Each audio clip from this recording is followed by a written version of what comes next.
It started with a single, flickering light in the window of the old cottage that no one dared to enter. I was driving home late, rain pounding the windshield, when I saw it, a dim glow pulsing like a heartbeat. Curiosity pulled me off the road, and I walked up the creaking porch, each step echoing against the rotten boards. The door was ajar, swaying gently despite the storm. I pushed it open and was hit by a wave of cold air that smelled of damp earth and something metallic. Inside, the walls were covered in faded wallpaper, peeling like old scabs. A single candle burned on a dusty table, its flame dancing wildly, casting shadows that seemed to move on their own. I heard a soft whisper, barely audible over the rain, "Leave." My heart hammered, but the voice sounded like my own name. I turned, expecting to see someone, but the room was empty. The candle flickered, and for a split second, I saw a figure reflected in the cracked mirror, a woman in a tattered dress, eyes hollow, mouth open in a silent scream. I froze. The air grew heavier, and the floorboards beneath me began to groan as if something massive was shifting below. Suddenly, the candle blew out, plunging the cottage into darkness.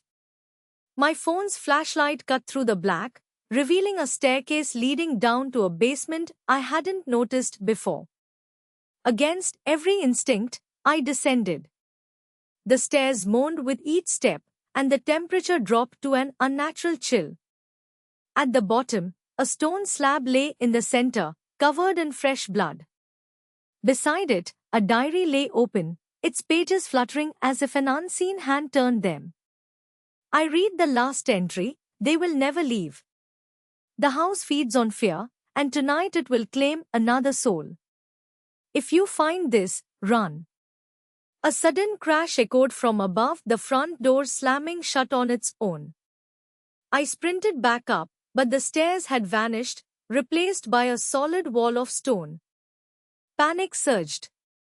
I slammed my hands against the wall, and the stone gave way, revealing a narrow tunnel lit by the same flickering light from before.